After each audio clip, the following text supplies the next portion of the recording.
Pesinga pema Sikana pesa yo nzembo Oza malamu Mingi ponanga Yao pesinga pema Sikana pesa yo nzembo Oza malamu Mingi ponanga Nazaliawa Yesu nanga Nakoyemba pona Yesu nanga Nazabika pona Nzambe nanga Okonjoyo animanga Nous bénissons le Seigneur encore cette opportunité qu'il nous a accordée pour partager avec vous la parole de Dieu. La parole de Dieu est vivante, la parole de Dieu est puissante, la parole de Dieu est bonne. La parole de Dieu nous instruit, nous transforme et nous accorde la sagesse qui n'est pas de ce monde, mais une sagesse divine. Alors, nous voulons parler sur les caractéristiques d'une idée qui amène à la réussite. La Bible dit, telle voie paraît bonne pour l'homme, mais ça, à son insu, c'est une idée ou une voie qui amène à la mort. C'est-à-dire, il y a certaines choses qui, apparemment, dans notre sens humain, nous trouvons que c'est bon, c'est une opportunité, une occasion de gagner, de faire de l'argent, vous faites des très bien, des très bons calculs, mais vous ne comprenez pas pourquoi ça a échoué, vous ne comprenez pas pourquoi ça n'a pas marché, et pourtant les données étaient claires, les données étaient bonnes, ainsi de suite. Alors, ce ne sont pas ces données qui, dans l'apparence, qui donnent les résultats, mais il y a les corps, il y a les noyaux, il y a un fondement, il y a une essence surnaturelle qui doit accompagner une idée afin de lui accorder la victoire. Il est vrai que tout succès est le fruit d'une idée, mais pas n'importe quelle idée. Comme il y a les idées qui amènent à la richesse, les idées qui amènent au succès, qui amènent à l'échec, à la victoire, ainsi de suite, une idée, c'est un rail qui peut vous amener n'importe où. C'est comme le train. Le train sur les rails n'a pas de volant. C'est-à-dire, dès que vous êtes sur les rails, c'est les rails qui vous conduisent. Vous ne savez que rouler. C'est de même quand vous êtes sur une idée. Cette idée a une destination où ça va vous amener. Ça peut vous amener dans la joie, dans la tristesse, dans l'abondance ou dans l'échec. Alors, les idées ne sont pas seulement des rails, mais les idées aussi sont des portes.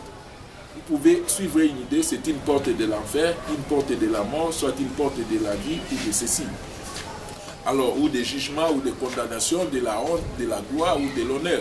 Et c'est de même, dans la vie, on ne comprend pas. Il y a réellement d'autres idées qui apparaissent mauvaises, mais d'autres qui apparemment sont bonnes, mais qui n'apportent pas de succès. Au travers ces livres dont je suis en train vraiment de vous recommander, c'est un petit livre mais qui a beaucoup de richesses. Et je vais exploiter encore une partie de ce livre, un livre que j'ai écrit, et les idées qui amènent à la réussite durable. Et ici, je vais vous parler des caractéristiques des idées de réussite. Alors, parmi les caractéristiques des idées de réussite, il y a un passage biblique qui nous a résumé tout cela, mais nous allons ajouter certaines idées qui sont toujours fondées sur les principes bibliques et des commentaires. Mais l'ossature est dans le livre de Philippiens, chapitre 4, les versets 7 à 9. C'est le tableau complet des caractéristiques des idées de réussite qui sont. Alors, parmi ces idées, il y en a beaucoup, mais avant d'entrer dans ces chapitres, je vais vous donner une indication claire et nette, un fondement incontournable, c'est l'intégrité. Pour qu'une idée réussisse, il faut que ce soit une idée intègre, une idée correcte. S'il n'y a pas l'intégrité, ça ne va pas marcher. Dieu ne soutient pas. Il a dit à Abraham, dans Genèse chapitre 17, à partir du 1er au 3e verset, il dit « Marche devant ma face et sois intègre. Je te bénirai et je te multiplierai à l'infini. » Alors Dieu bénit et multiplie les gens qui marchent dans l'intégrité. Alors l'intégrité, ça a beaucoup de vertus. C'est quelque chose qui attire le cœur de Dieu et Dieu s'associe facilement à l'intégrité. C'est pour ça que vous voyez beaucoup d'affaires échouer. Quand il n'y a pas l'intégrité, les forces du mal peuvent facilement vous anéantir.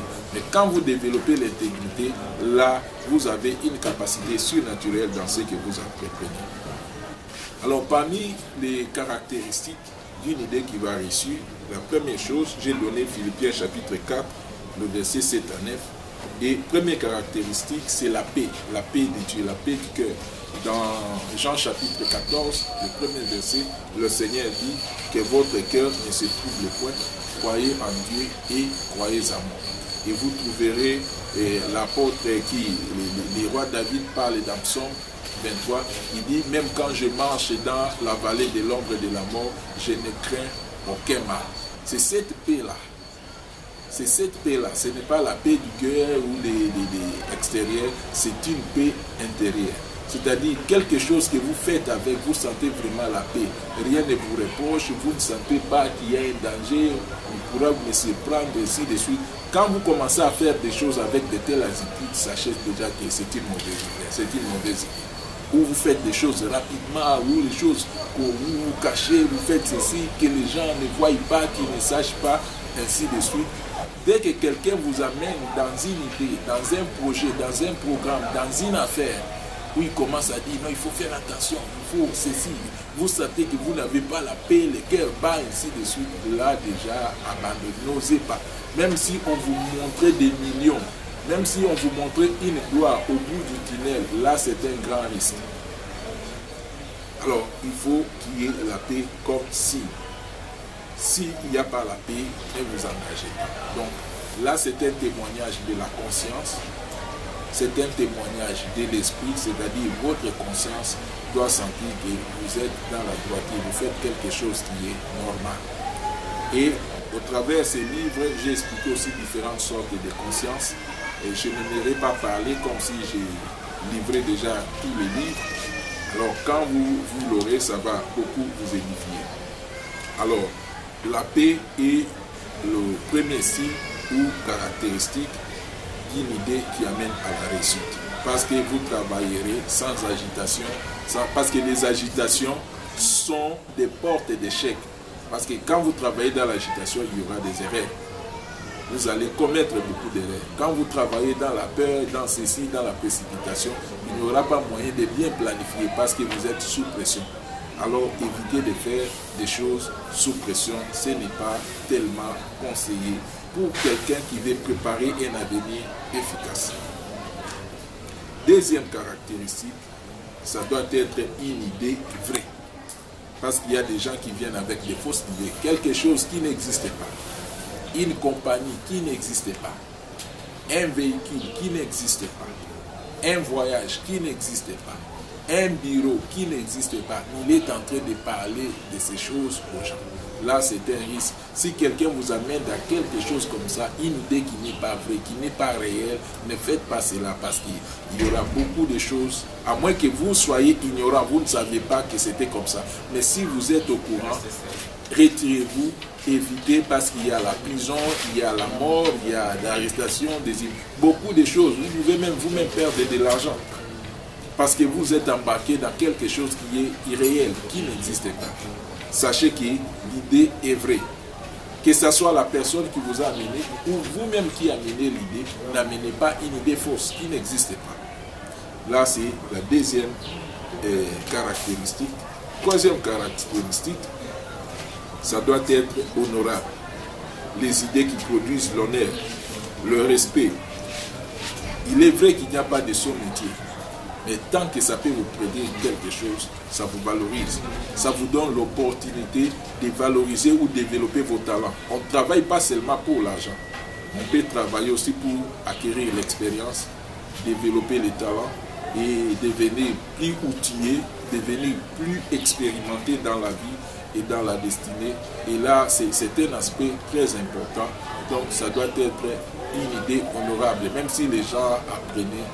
Mais si quelqu'un qui vous dit non, voilà, là on fait seulement que les gens ne sachent pas parce que c'est honteux, parce que ceci, on vous amène dans la prostitution, on vous amène dans l'adultère, quelqu'un qui vous donne les idées de prendre soit une femme d'autrui, un homme d'autrui pour gagner de l'argent, pour faire ceci, faire cela, ou détourner, voler, ainsi de suite. Là, ce ne sont pas des idées honorables. Donc ne vous engagez pas. Là, ce sont des pistes vraiment très très dangereuses et qui ont beaucoup de risques.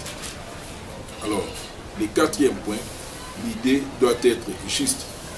La justice dans les idées fait investir les trônes et la puissance de Dieu dans les affaires. Tous ceux qui combattent pour la justice bénéficient de l'appui de Dieu et finissent par réussir. Alors, nous devons avoir les idées qui sont fondées sur la justice. Si quelqu'un vous dit, non, nous allons commencer à faire ceci, nous allons les tromper, nous allons gagner beaucoup, ils vont gagner peu. Si vraiment il n'y a pas la justice, Dieu n'est pas investi. Mais tout celui qui a des idées fondées sur la justice, même s'il ne prie pas Dieu, nous pouvons prendre le cas de Mandela. Il a prôné pour la justice. Personnellement, je ne sais pas si quelque part où il a cité les noms de Dieu, mais dans tout ce que je connais, ces films ou quoi que ce soit, ces documentaires, il ne parle même pas au nom de Jésus ou quoi que ce soit. Mais son cœur, son idée, sa lutte était fondée sur la justice, l'égalité des races, partage équitable des richesses, ainsi de suite. Et quelle que soit la grandeur logistique ou les matériels, l'argent, la richesse des gouvernements blancs de l'Afrique du Sud, ils ont fini par céder. Et c'est lui qui était devenu maintenant le président. Mais l'arme qu'il avait utilisée, c'est la justice. C'est-à-dire, quand vous développer une idée qui est fondée sur la justice, c'est quelque chose qui va réussir n'importe comment, parce que vous aurez le soutien et l'appui de Dieu. Et la Bible nous dit que la justice élève une nation. Alors, la justice n'élève pas seulement une nation, la justice élève aussi les individus qui marchent dans la justice. Et la Bible nous dit que le juste croisse comme le palmier, fondé dans la maison de l'Éternel, et il se développe comme le cèdre de Liban. Le palmier se développe lentement, mais sûrement, et ça va loin. Alors, tout ce qui est fait avec justice est durable. Mais tout ce que vous faites dans l'injustice, ça peut être profitable, mais ça ne sera pas durable. Là, c'est vrai, c'est incontournable. Alors, si vous avez besoin de richesses et de résultats générationnels, c'est-à-dire qui peuvent vous bénéficier, et bénéficier vos enfants de génération en génération, conformément à Psaume 112 qui dit « La génération des hommes droits, des hommes justes sera puissante ». C'est-à-dire la puissance ne restera pas seulement dans votre vie, va descendre dans votre génération. Et vous allez développer une postérité forte. Mais quand vous ne marchez pas dans la justice, c'est pour cela vous verrez des gens qui ont accumulé des richesses et des richesses dans l'injustice, mais leurs descendants n'ont pas bénéficié. On finit par bloquer les comptes en Europe, finir par ravir, des événements malheureux vont s'assuivre jusqu'à ce que vous allez tout perdre. Parce que votre idée, votre plan d'action, la façon de faire, ce n'était pas fondé sur la justice. Vous vous êtes vu malin, vous vous êtes vu intelligent, mais ça c'est une intelligence faussée, une intelligence biaisée, une intelligence avec beaucoup de virus d'échec qui ne peuvent pas garantir votre devenir ni votre avenir. Parce que vous finirez par la honte, par des humiliations, des critiques et laisser une mauvaise odeur après votre passage sur la terre. Mais si vous voulez développer des idées qui vont vous bénir, bénir votre génération, bénir vos contemporains, bénir vos descendants de génération en génération et bénir aussi les générations qui viendront après vous. Aujourd'hui, Mandela est l'homme le plus important. Je cite son nom, ce n'est pas parce qu'il est un homme de Dieu, mais je cite son nom à cause de sa lutte dans la justice et comment un enfant de Dieu aussi qui prie, qui parle la langue, qui chasse les démons, s'il fonde sa destinée sur la justice, il aura des résultats extraordinaires. Il aura des grands résultats. Rien ne résiste à la justice. Alors, nous devons savoir que tout est fondé sur la justice. Et le pilier qui suit, c'est la pureté. Donc, ça doit être des idées pures. Et la réussite doit être, les idées, une idée de réussite doit être pure, sans malice propre, sans confusion ni illusion. Parce qu'il y a des gens qui amènent une idée, mais qui, tantôt ils parlent de ceci, tantôt ils parlent de cela, on ne comprend pas, il veut quoi, qu'est-ce qu'il veut expliquer, comment cette affaire fonctionne, on va faire quoi. Non, tantôt vous serez ici, beaucoup de confusion, beaucoup d'illusions, ça ne va pas réussir parce que les gens ne comprendront même pas. Même s'ils veulent vous suivre, ils vont vous suivre comment. Tantôt dans ceci, tantôt, soyez clairs, soyez purs, soyez ouverts, soyez transparents. Ayez une idée qui les gens peuvent voir déjà là où vous voulez les amener, où vous-même vous savez et vous pouvez expliquer et identifier votre idée. Alors, si ces éléments, dans tout ce que vous pouvez avoir comme idée dans votre tête pour matérialiser, ainsi de suite, vous devez mettre ces tableaux pour voir si ça correspond à ces histoires. Si ça ne correspond pas, changez et cherchez un cadre où toutes ces choses vont se retrouver en ligne. À ce moment-là, vous opérez. Maintenant, il y aura des forces surnaturelles qui vont accompagner votre idée. Je vais expliquer ceci. Chaque idée a un pouvoir par rapport à l'esprit qu'il a libéré. C'est ce qui fait que beaucoup de bonnes idées ne réussissent pas. C'est-à-dire qu'ils n'ont pas un appui surnaturel, une force, une puissance qui les accompagne. Vous pouvez trouver quelqu'un qui a fait son projet. Non, je vais faire ceci, acheter là-bas, vendre. Il ne vole pas, il ne tue pas, c'est une bonne idée. Mais après quelques temps, vous lui posez la question, comment votre affaire là-bas? Il dit non, ça ne marche pas, on n'achète pas, on ne vend pas, ainsi. Mais il y a d'autres personnes qui font la même chose, ils ont les résultats. C'est-à-dire, il y a beaucoup de paramètres spirituels et surnaturels. Alors, vous pouvez avoir une bonne idée, mais ça manque tous ces encadrements ou ces embellissements surnaturels pour les accompagner et percer l'opposition. Parce que nous avons une opposition surnaturelle. Le diable, les démons, les sorciers sont des forces. La Bible nous dit l'ennemi ne vient, le voleur ne vient que pour détruire, égorger et dérober. Et les voleurs, c'est quoi? C'est le diable. Et le diable, ce n'est pas une petite puissance. Même la sorcellerie, c'est une puissance faible par rapport au monde du ténèbre, mais ils sont en train de nuire beaucoup de vies. Mais pour surmonter et vaincre tous ces obstacles surnaturels, votre idée doit être cadrée dans ces critères. Ces caractéristiques vont permettre la percée. C'est comme, je vais donner l'exemple. Pourquoi l'aiguille est pointue? C'est pour permettre la percée. Mais si vous faites une aiguille qui n'est pas pointue, et la percée sera difficile. Il faut déchirer les habits pour entrer et ça ne sera pas facile. Peut-être ça ne va pas entrer. Mais quand c'est pointu, il y a la percée facile, les progrès et l'avancement. C'est-à-dire, ça sont des critères qui vont permettre la percée. Vous verrez même les cordonniers qui font la cordonnerie traditionnelle ou artisanale. Ils ont des crochets, mais qu'est-ce qu'ils font? Ils l'introduisent d'abord dans les savons pour permettre de bien percer la semelle, ainsi de suite, parce que c'est très dur. Parce que si l'eau, soit ça se coupe, soit ça ne va pas entrer. Alors, mais c'est le même crochet. Mais pour que ça perce, il faut mettre les savons. Et ces idées ici, ces caractéristiques, ce sont les savons qui vont vous permettre d'avancer dans la destinée et briser les obstacles surnaturels qui pourront venir devant vous. Alors, des idées pures, sans confusion ni illusion, ni quoi que ce soit, ça nous aide à avancer. Les points suivants ici, les idées doivent être aimables. Donc l'amour. L'amour est la nature de Dieu. Quand il y a l'amour dans tout ce que vous faites parce que vous aimez Dieu, parce que vous voulez aider, vous voulez assister. Même les affaires, il y a des gens qui font les affaires, ils veulent gagner, ils ne tiennent pas compte, même si le produit est périmé, même si le produit est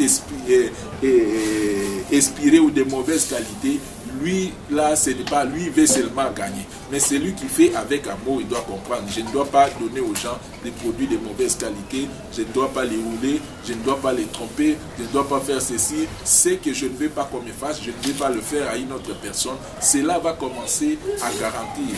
Parce que tout le monde a besoin de l'amour.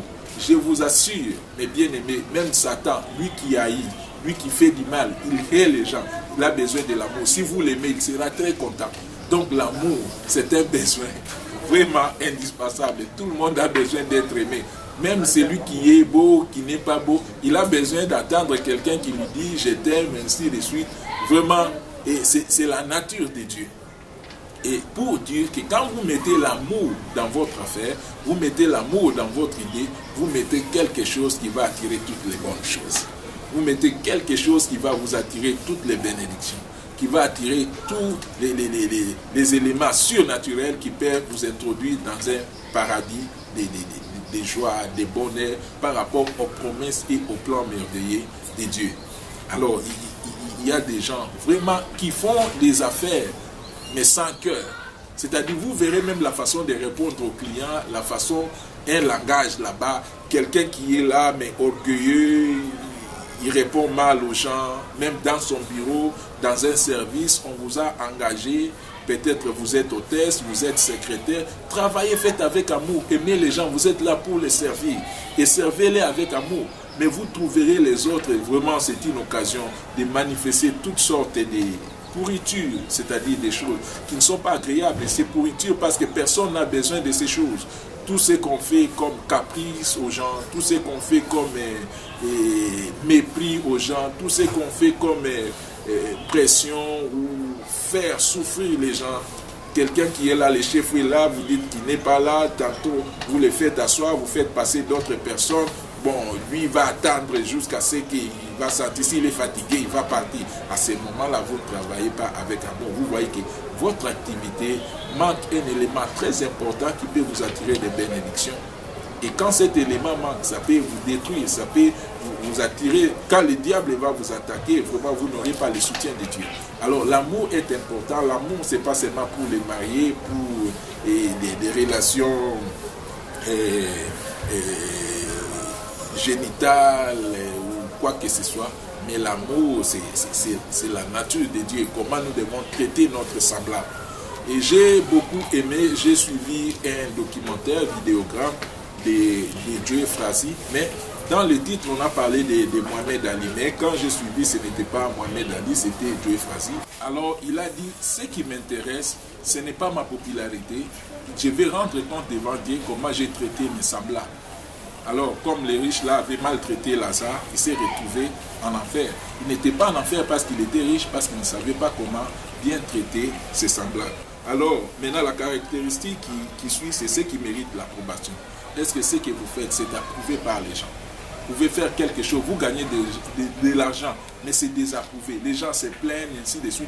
Vous, ça ne vous intéresse pas, même si les gens se plaignent, vous, c'est l'argent. Là, c'est une idée qui va échouer. C'est-à-dire, dans ce que vous faites, ça doit être approuvé par les gens. Il y a des gens vraiment qui ne tiennent pas compte que les gens soient contents ou pas. Lui, il fait seulement. Les gens peuvent se plaindre et se lamenter, les gens souffrent, ainsi de suite.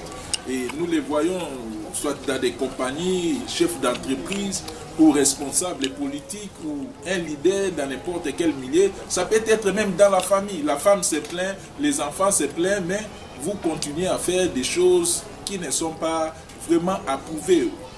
Là, c'est mauvais. Vous n'irez pas loin, vous allez échouer. Parce que toutes ces lamentations, ces plaintes, ces cris, à n'importe quel niveau, que ce soit dans la famille, dans une entreprise, dans la politique, vous êtes ministre ou président ou comment, quel que soit votre niveau, où vous êtes chef coutumier, ainsi de suite, c'est une loi qui répond incontournablement. Vouloir ou pas, que vous soyez dans vos états, dans vos sentiments, dans ceci, c'est la parole de Dieu qui le dit, que vos pensées soient dignes d'approbation. Si ce n'est pas digne d'approbation, sachez que la réussite, ça peut être apparente, mais ne sera pas durable. Mais pour celui qui veut avoir des réussites durables et permanentes, vraiment, et ça doit être une idée digne d'approbation. Et puis, le point qui suit, c'est l'idée, cette idée doit avoir des vertus. Vertus, c'est-à-dire des pouvoirs et des valeurs qui peuvent apporter le bien-être, qui peuvent soulager, qui peuvent édifier les gens. Si dans ce que vous faites, les gens ne sont pas soulagés, les gens ne sont pas édifiés, sachez qu'il y a vraiment l'échec. Je me rappelle du fils de David, de Salomon, quand il a pris la place de son père, Rehoboam, il y avait Jéroboam et Rehoboam qui étaient l'adversaire de son père.